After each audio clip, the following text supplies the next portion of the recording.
Hello friends, welcome to our channel. ఈ రోజు మనతో ఉన్నారు మన ఫేవరెట్ అయిన BVSR రెడ్డి గారు. సార్తో మాట్లాడతాం. నమస్కారం సార్. సార్, వాస్తు అనేది ఒక మనిషికి రాజయోగం కల్పిస్తుంది అని అంటుంటారు కదా, ఇది ఎవరి జీవితంలో అయినా జరిగిందా? జరగబోయే అవకాశాలు ఉన్నాయా? ఇలాంటి ఎగ్జాంపుల్ ఏదైనా మాకు ఇవ్వగలరా? Welcome to my home lucky home Vedic Mahavastu and Manisutra. ప్రతి ఇల్లు సిరి సంపదలతో, ధనధాన్యాలతో, ఆయురారోగ్యాలతో తొలతూగాలని ఆ యాగంటి ఉమామహేశ్వరుని ప్రార్థిస్తున్నాను. శివో. ఇక్కడ వాస్తు అన్నది పంచభూతాల మీద ఆధారపడి ఉంటుందని మనం చెప్పుకున్నాం. ఆ పంచభూతాల్లో మనం చూసుకుంటే నీరు, గాలి, నిప్పు, అగ్ని, భూమి, ఆకాశం, ఈ 5. మన బాడీలో ఉన్న కంపోజిషన్స్ కూడా వీటి మీదనే డిపెండ్ ఉంటుంది. బయట భూమి అని అంటే మనం ఉన్నటువంటి ఎర్త్ వేరే గ్రహాలతో పోల్చుకుంటే పంచభూతాలు ఉన్నందుకే మనం జీవించగలుగుతున్నాం. ఓకే. వేరే చోట నీటి కోసం వెతుకుతున్నాం, దొరకట్లేదు. గాలి కోసం వెతుకుతున్నాం, గాలి అసలే లేదు. మొలకెత్తుతుందేమో అనుకున్నాం, నీరు గాలి ఉన్నప్పుడే ఒక మొలక కూడా వస్తుంది. కాబట్టి ఒక సూర్యరశ్మి అన్నిటికీ సమానంగా పడుతుంది అక్కడ. కానీ ఈ పంచభూతాల్లో మిగిలినవి ఏవి అక్కడ లేవు. సో అలాగా మనము ఏమి కావాలి అనే దాన్ని బట్టి ఏ పంచభూతంలో మనం ఉన్నటువంటి ఆ ధాతువును మనము నమ్ముకుని ముందుకు వెళ్తే ఆ పని జరుగుతుంది అనేది వాళ్ళు మనం తెలుసుకుందాం. ఇప్పుడు రాజకీయం ఇప్పుడు చాలా హాట్ టాపిక్గా ఉంది. అందున ఎస్పెషల్లీ మన అంతర్జాతీయ ప్రత్యేక నగరమైనటువంటి హైదరాబాద్లో ఓల్డ్ సిటీ అన్నది చాలా ప్రత్యేక ఆకర్షణగా నిలబడింది. ఎందుకంటే అక్కడ డాక్టర్ మాధవిలత గారికి అక్కడ బీజేపీ ఎంపీ సీట్ ఇవ్వడం అనేది జరిగింది. ఎందుకు అక్కడ అంత ప్రత్యేకత అంటే, అక్కడ కొన్ని దశాబ్దాల నుంచి ఒకటే కుటుంబం అంటే ఓవైసీ గారి కుటుంబమే అక్కడ రాజ్యమేలుతూ వస్తుంది. అవును. అయితే ఇప్పుడు ఆ కోటను బద్దలు కొట్టి మాధవిలత గారు ముందుకు రావాలి అని అంటే ఎటువంటి జాగ్రత్తలు తీసుకోవాలి, ఏమేమి వాస్తు నియమాలు పాటించాలి? పంచభూతాల్లో ప్రధానమైనటువంటివి వాయు ప్లస్ సన్, వీళ్ళిద్దరు అన్నట్టు, ఎయిర్, గాలి. కాబట్టి వీటి రెండింటిని అనుకూలంగా చేసుకుంటే డెఫినెట్గా వాళ్ళు గెలవగలుగుతారు. ఇది 100% సైంటిఫిక్గా కూడా మనము చెప్పవచ్చు. మనం అంటూ ఉంటాం, అదేంటి పంచభూతాల్లో తూర్పుకు ప్రధానమైనటువంటిది ధాతు వాయువు, నార్త్కు వచ్చేసి జలము, తూర్పుకు వచ్చేసి ఇక్కడ వాయువు, ఆగ్నేయంలో వచ్చేసి అగ్ని, నైరుతులు వచ్చేసి భూమి అని అంటే పృథ్వీ, తర్వాత పడమరకు వచ్చేసి ఆకాశతత్వం ఉంటాయి. మీరు వినే ఉంటారు, ఆయన గాలి నడుస్తుంది. లాస్ట్ టైం వైకాపా ఏమన్నారు? ఫ్యాన్ గాలి కొట్టేసింది. ఏమన్నారు? గాలి కొట్టేసింది. అంటే మరి గాలి అనుకుంటే మేడలు లేపుకెళ్తుంది. ఆ సమయం వాళ్ళకి అనుకూలంగా ఉంది. అదే అనుకూలంగా అంటే ఎలా ఉంటుంది? మనం చూస్తుంటాం, గాలి పవనాలు వాళ్ళు వీస్తున్నాయి, బీజేపీ గాలి వీస్తుంది. అలాగా మాధవిలత గారు అక్కడ బీజేపీలో విన్నింగ్ అవ్వాలని అంటే ఫస్ట్ రెండు ఆస్పెక్ట్స్. ఫస్ట్ ఆస్పెక్ట్ వాస్తు ఆస్పెక్ట్ చెప్తాను, దాని తర్వాత సైంటిఫిక్ ఆస్పెక్ట్ చెప్తాను. ఫస్ట్ వాస్తు దాంట్లో ఏం చేసుకోవాలంటే మనం తూర్పును నమ్ముకోవాలి. తూర్పు అనగానే ఏం మనకు గుర్తుకొస్తుంది? సూర్యుడు తూర్పును ఉదయిస్తాడు. తూర్పు దిక్కుకు అధిపతి ఎవరు అని అంటే అక్కడ సూర్యుడు ఉంటాడు, ఇంకొకతను ఇంద్రుడు ఉంటాడు. ఇంద్రుడు అనగానే అందరికీ గుర్తు. ఎందుకు ఇంద్రుడు అని అంటే ఆయన స్వర్గానికి అధిపతి, అన్ని భాగభోగ్యాలు అన్నీ ఉంటాయి అని అంటే అటు మనుషులకు అటు దేవతలకు ఒక మధ్యలో మీడియేటర్ మాత్రమే ఉంటాడు. కాబట్టి అనునిత్యం ఆయన అధికారాన్ని కాపాడుకుంటూ ఉంటాడు. కాబట్టి ఇంద్రయోగం అంటాం మనం చాలా వరకు, రాజయోగం, ఇంద్రయోగం అని అంటాం. అట్లా వీళ్ళిద్దరిని మనం ప్రసన్నం చేసుకోవాల్సి ఉంటుంది. అందులో ఫస్ట్ సూర్యుడు. ఇక్కడ సూర్యుడు మనకు ఏమేమి ఇస్తాడంటే ఆయుహు, ఆరోగ్యం, అధికారం ఇస్తాడు. ఆయుహు అని అంటే మీరు మంచి ఆయుష్ ఇస్తాడు, ఆరోగ్యం, ఇవి రెండు కలిసి ఉంటాయి. ఎవరైతే ఆరోగ్యంగా ఉంటారో వాళ్ళకి ఆయుష్ పెరుగుతుంది. ఆయుర్వేదం అనేది కూడా ఆయుష్ను పెంచేది అని చెప్పేసింది. వేదాల్లో ఉన్నటువంటి ఒక అంగమే ఆయుర్వేదం. దాంట్లో ఆయుష్ను పెంచేది కాబట్టి ఆయుర్వేదం అయింది. అలాగే ఆయువును పెంచే వాళ్ళు ఎవరయ్యా అని అంటే సూర్యుడు. అధికారాన్ని ఇచ్చేవాడు ఎవరయ్యా అంటే సూర్యుడు. కాబట్టి పేరు ప్రఖ్యాతులు తర్వాత అధికారము ప్లస్ ఆ అధికారం కూడా కాన్స్టెంట్గా నడవాలంటే కూడా సూర్యుడే ఉండాలి. సో ఇలాగా మనము తూర్పు దిక్కును మనము ఎప్పుడు కూడా మోస్ట్ ఇంపార్టెంట్ ఇవ్వాలి. అంటే ఇంట్లో సెంటర్ పాయింట్ బ్రహ్మస్థానం అంటాం. అక్కడ నుంచి వాళ్ళు ఏ పనికి వెళ్ళినా 4 లేదా 6 అడుగులు ముందు తూర్పు వైపుగా నడవాలి. వాళ్ళ ఇల్లు ఏ వైపైనా ఉండొచ్చు, మెయిన్ డోరు తూర్పుకు ఉండొచ్చు, పడమరకు ఉండొచ్చు, ఉత్తరానికి ఉండొచ్చు, దక్షిణానికి ఉండొచ్చు. కానీ వేసే మొట్టమొదటి నడక అంటే ఫర్ ఎగ్జాంపుల్ ఇప్పుడు ఒక మీటింగ్కి వెళ్తున్నారు, ఆ మీటింగ్కి వెళ్లే ముందు ఏం చేయాలి? బ్రహ్మస్థానం నుంచి ముందు తూర్పు వైపుగా 4 అడుగులు వేసి 6 అడుగులు వేసి దాని తర్వాత మీరు ఎటైనా వెళ్ళచ్చు, తప్పకుండా చేయాల్సిన. ఇది ఒకటి ప్రధానమైనటువంటి. రెండవది ఏం చేసుకోవాలని అంటే మనము మ్యాక్సిమం మనం వేసుకునే డ్రెస్ కూడా ఎదుటి వాళ్ళని ఇంపాక్ట్ చేస్తుంది. చాలా మంది మనం వేసుకునే డ్రెస్, షూని బట్టి మనల్ని ఒక అంచనా వేసుకుంటారు. అలాగా ఎప్పుడు కూడా నూలు దుస్తులు ఎక్కువగా వేసుకోవాలి. నూలు అంటే చాలా ఇష్టం, కాటన్ అంటే చాలా ఇష్టం. మీరు చూసారా, వత్తులు అన్ని దీపాలు దేంతో వెలిగిస్తారు? కాటన్తో వెలిగిస్తారు. ఆ వెలుగు అంటేనే సూర్యుడు అని చెప్తాం. సూర్యుడు ఇలా వెలిగిపోతున్నాడు అని. అలా వెలిగిపోవాలి అని అంటే కంపల్సరిగా సూర్యుడి యొక్క అధికారము, ఆయన యొక్క ఆశీస్సులు మనకు కావాలి. సో ఏం చేయాలి, ఎప్పుడు కాటన్ వైట్గా ఎక్కువగా తీసుకోవాలి. కాటన్ ఎందుకు, సూర్యరశ్మి ఎలా కలర్లో ఉంటుంది, వైట్ కలర్లో ఉంటుంది కాబట్టి ఇది ఒకటి. సో వేసుకునే బట్టలు వేసే తొలి 4 లేదా 6 అడుగులు కంపల్సరీగా యూజ్ చేసుకోవాలి.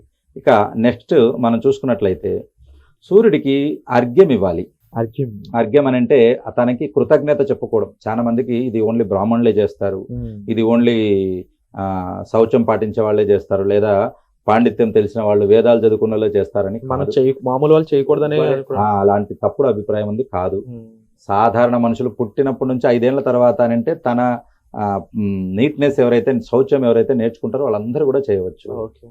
ఇది ఏమనుకుంటారు మీరు, బస్సులో వెళ్తుంటామండి, ట్రైన్లో వెళ్తుంటాము, ఎవరైనా పొరపాటున కాలు తగిలితే ఏం చెప్తాం, వెంటనే సారీ అని. మీకు చూసారా లేదా, ఇలా ముక్కుతారు అంటే పొరపాటు అయిందని.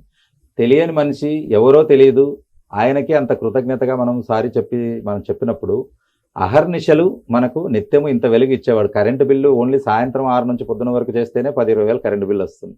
అట్లా ఇంత కరెంటు ఫ్రీగా ఇస్తున్నాడు, ఇంత ఉంది, ఆయనకు మనం థ్యాంక్స్ చెప్పుకునే పద్ధతి అర్ఘ్యం అని. అంటే సూర్య భగవానుడికి ఏమి, ఆయనకు డబ్బు అవసరం లేదు, మీ అధికారం అవసరం లేదు, ఏమీ లేదు. ఏం కావాలి, నీళ్ళు ఇవ్వాలి.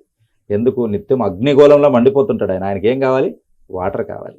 ఆయనకు ఉన్నటువంటి మెటల్ ఏంటంటే కాపర్ అంటే ఇష్టం. కాబట్టి కాపర్ నీళ్ళలో, కాపర్ చెంబులో మనం నీళ్లు తీసుకుని ఆయనకు ఇవ్వాల్సి ఉంటుంది. దీన్ని పర్ఫెక్ట్గా అర్ఘ్యం చేసే పద్ధతి నేను చాలా వీడియోలో చెప్పాను. 2 చేతులతో పైకి పెట్టి చేయాలి. అక్కడ 2 సూర్యగాయత్రి మంత్రము, తర్వాత ఓం హ్రీం గుని సూర్య ఆదిత్యం శ్రీం అని ఉంటుంది, ఇది చెప్పాలి. ఆయనకు 12 పేర్లు ఉంటాయి, ఆ 12 పేర్లు చెప్పాలి. సార్ ఇలా చాలా విషయాలు ఉంటూ ఉంటాయి చేసే ప్రక్రియలో. అవును, అయితే ఒక వీడియో ద్వారా కూడా మనం వాళ్ళకి పూర్తి ఇన్ఫర్మేషన్ ఇవ్వలేము. అయితే మీరు ఈ ఇన్ఫర్మేషన్ ప్రాపర్ గా ఎవరికైతే రిక్వైర్మెంట్ ఉందో, ఎవరికైతే అవసరం ఉందో వాళ్ళకి రీచ్ అవ్వాలని ఈ 21st April work shop conduct చేస్తున్నారని తెలిసి, అది ఎవరి కోసం, దానికి అటెండ్ అవడం ద్వారా వాళ్ళు ఎటువంటి లాభం పొందుతారంటారు, దీని యొక్క ముఖ్య ఉద్దేశం కూడా చెప్తారు. ఈ 21st క్లాస్ అటెండ్ చేసే వాళ్ళందరికీ ముఖ్య ఉద్దేశం ఏంటంటే, ఎవరికైతే డబ్బు కావాలనుకుంటారో వాళ్ళు అటెండ్ అవ్వచ్చు, ఎవరైతే సంపాదించిన డబ్బును నిలబెట్టుకోవాలనుకుంటున్నారో వాళ్ళు అటెండ్ అవ్వచ్చు. ఓకే, అలాగే నిలబెడితే ఏముంటుంది, దాన్ని ద్విగుణీకృతం అని అంటే డబుల్ చేసుకుంటూ వెళ్తారో, కంపౌండింగ్ చేసుకోవాలనుకుంటున్నారో వాళ్ళు అటెండ్ కావచ్చు.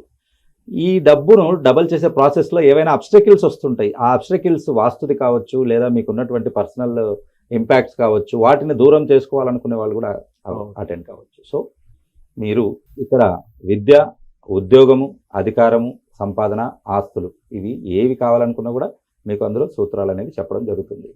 సో ఇది మనము 21st హైదరాబాద్లో ఆన్లైన్ అండ్ ఆఫ్లైన్ చేయడం జరుగుతుంది ఏప్రిల్.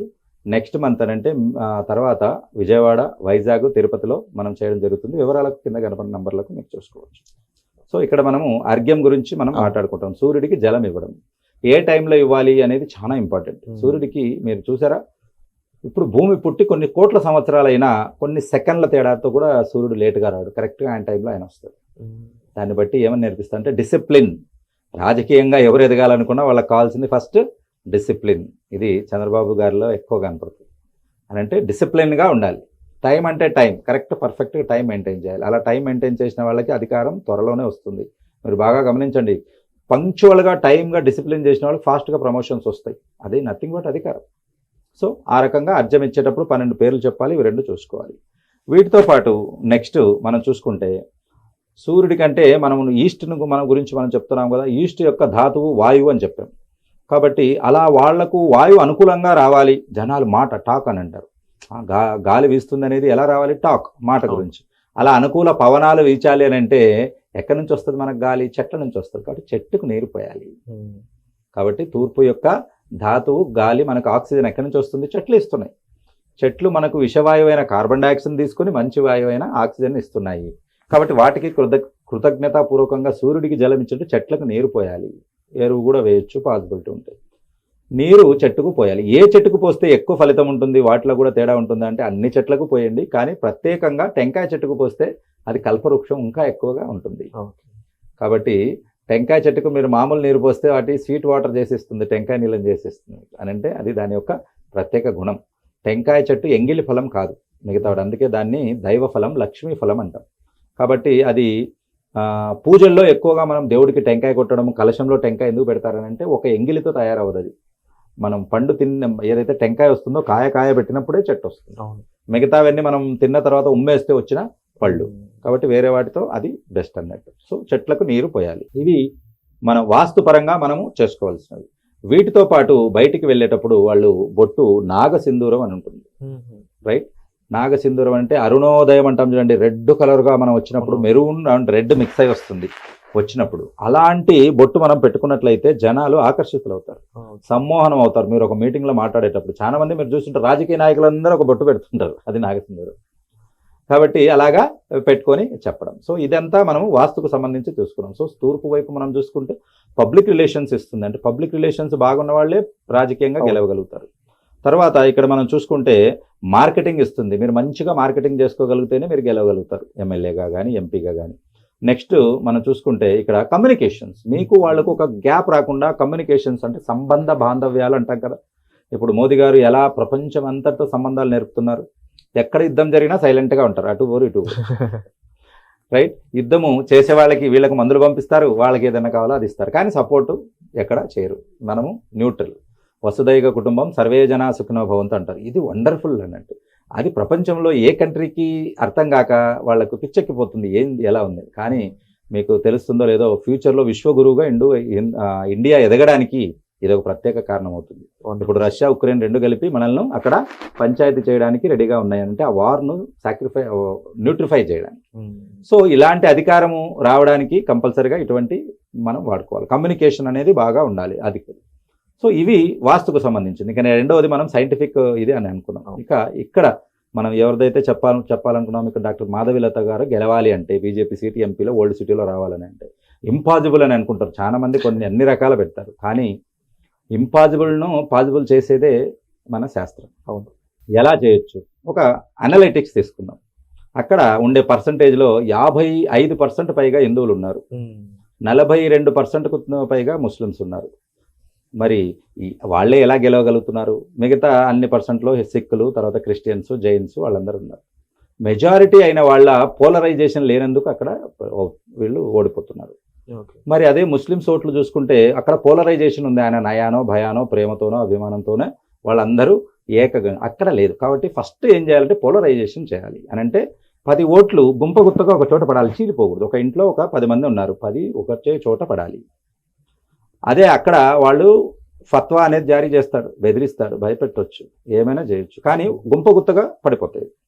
ఇక్కడ ఏంటనంటే మనకి నిజంగా దేశం బాగుపడాలనే ఉద్దేశం ఉంటే అక్కడ ఆమెకు అవకాశం ఇవ్వాలి. ప్లస్ ఇక్కడ మనం చూసుకున్నట్లయితే పోలరైజేషన్ అనేది ఫస్ట్ చెప్పుకున్నాం. ఇంకొక లాజిక్ ఉందండి ఎలక్షన్స్లో. మీకు పోలింగ్ ఎంత అవుతుంది మ్యాక్సిమం అని అంటే 60 to 70% మ్యాక్సిమం పోలింగ్ ఉంటుంది. ఎక్కడో 90% చదువుకున్న వాళ్ళు లేరు, కానీ యావరేజ్గా 60 నుంచి 70% పోల్ అవుతుంది. మనము 70% పోల్ అయిందని అనుకున్నాం. 70 ఓట్లలో గెలవాలని అంటే 36 ఓట్లు రావాలి, 36 ఓట్లు.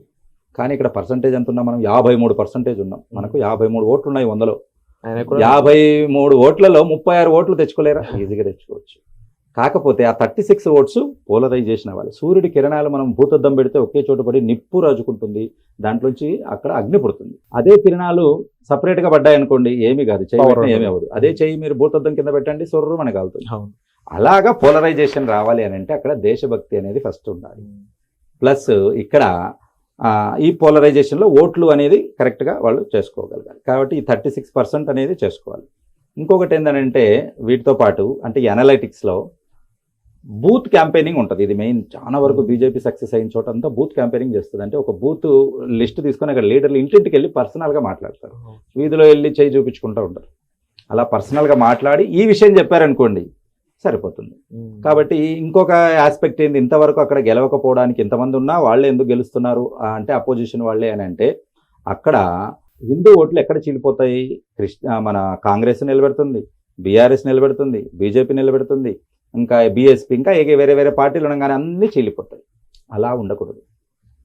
ఎందుకంటే అధికారము తలా కొన్ని ఓట్లు పడితే రావు, అన్ని ఓట్లు ఒకరికే పడితే వస్తాయి. Wonderful sir. కాబట్టి మీరు చరిత్రను తిరగరాయాలనుకుంటే ఒక డాక్టర్ మాధవిలత గారిని మీరు భారతదేశంలోనే ప్రత్యేకంగా చూపించగలగాలనుకుంటే, ప్లస్ హైదరాబాద్లో కూడా దేశభక్తి ఉందని మీరు చాటాలనుకుంటే డెఫినెట్గా మీరు ఈ పద్ధతులన్నీ వాడుకోవచ్చు. ప్లస్ వీటితో పాటు ఇది నేను ఎగ్జాంపుల్ చెప్పాను మాధవిలత గారిది అని చెప్పేసి, ఎవరైనా కూడా మీరు గెలవాలనుకున్న వాళ్ళు అది ఎమ్మెల్యే కావచ్చు, ఎంపీ కావచ్చు, ఏదైనా కూడా ఈ వేదిక్ మహావాస్తు ఇచ్చే ఈ గోల్డెన్ టిప్స్ మీరు వాడుకుని డెఫినెట్గా మీరు రిజల్ట్ తీసుకోవచ్చు. సర్వేజన సుఖినో భవంతు. శివ. Wonderful sir. ముఖ్యంగా మాకు తెలియని ఎన్నో విషయాలు అంటే టెంకాయకి సంబంధించిన వెనుకున్న సీక్రెట్స్ అయి ఉండొచ్చు, ఎన్నో విషయాలు మాకు తెలియనివి ఈ రోజు ఈ ఎపిసోడ్ ద్వారా మీరు వ్యక్తపరిచినందుకు thank you so much sir. అయితే వాస్తు అనేది నిజంగా ఒక మనిషికి ఏ విధంగా రాజయోగం కల్పిస్తుంది అనడానికి మన శాస్త్రానికి సంబంధించిన విషయాలు, అలాగే సైంటిఫికల్ వేస్, స్ట్రాటజికల్ వేస్ కూడా మాతో షేర్ చేసుకున్నందుకు thank you so much sir. So మీకు సంబంధించి కూడా ఎన్నో రకాల ప్రాబ్లమ్స్ అనేవి ఉంటూ ఉంటాయి, వాటికి సొల్యూషన్ కోసం మీరు ఎదురు చూస్తూ ఉంటుంటారు. అయితే వాటి కోసం 21st ఏప్రిల్న ప్రోగ్రామ్ జరగబోతుంది. హైదరాబాద్లో ఉన్న వాళ్ళు డైరెక్ట్గా వచ్చి అటెండ్ అవ్వచ్చు, లేదు అనుకున్న వాళ్ళు ఆన్లైన్ జూమ్ ద్వారా కూడా మీరు అటెండ్ అయ్యే ఛాన్స్ ఉంది. కాబట్టి దీనికి సంబంధించిన ఇన్ఫర్మేషన్ మీరు డిస్ప్లే అవుతున్న నెంబర్స్ కాల్ చేసి వెంటనే తెలుసుకోవచ్చు. సుమన్ టీవీలో మీ పర్సనల్ అండ్ బిజినెస్ ప్రమోషన్స్ కోసం కింది నెంబర్కి కాంటాక్ట్ చేయండి.